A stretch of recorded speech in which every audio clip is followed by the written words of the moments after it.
નમસ્કાર મિત્રો, વિડીયોમાં તમારું સ્વાગત છે। જી હા મિત્રો, અત્યારે હાલ મોટા અને મહત્વના સમાચાર સામે આવી રહ્યા છે। તો મિત્રો, સમાચારમાં વાત કરીએ તો રાજસ્થાનના જયપુરમાં ગઈકાલે એક દર્દનાક અકસ્માત થયો હતો।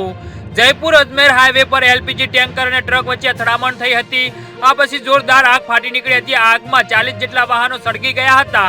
આ ઘટનામાં 12 લોકોના મોત થયા છે, જ્યારે ઘણા લોકો ઘાયલ થયા છે।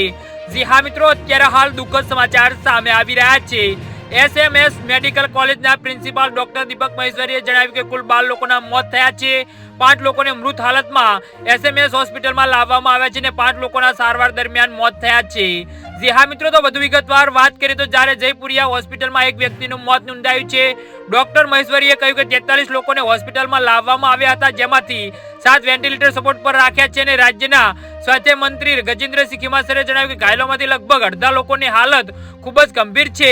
અકસ્માત સવારે 5:30 વાગે થયો હતો। પોલીસ કમિશનર બીજુ જોશીફે જણાવ્યું હતું કે ટેન્કરની પાછળ પાર્ક કરેલા વાહનોમાં આગ લાગી હતી, તેમજ સામેથી આવતા અન્ય વાહનો પણ આગની લપેટમાં આવી ગયા હતા અને એકબીજા સાથે અથડાયા હતા। ગેસ લીકેજના કારણે આગ ઝડપથી ફેલાઈ રહી હતી। જી હા મિત્રો, તો આના વિશે તમારું શું કહેવું છે તો નીચે મારી કમેન્ટ બોક્સમાં જરૂરથી જણાવજો અને અમારી યુટ્યુબ ચેનલને સબસ્ક્રાઇબ કરવાની ભૂલતા નહીં। વિડીયો પૂરો જોવા બદલ તમારો ખૂબ ખૂબ આભાર।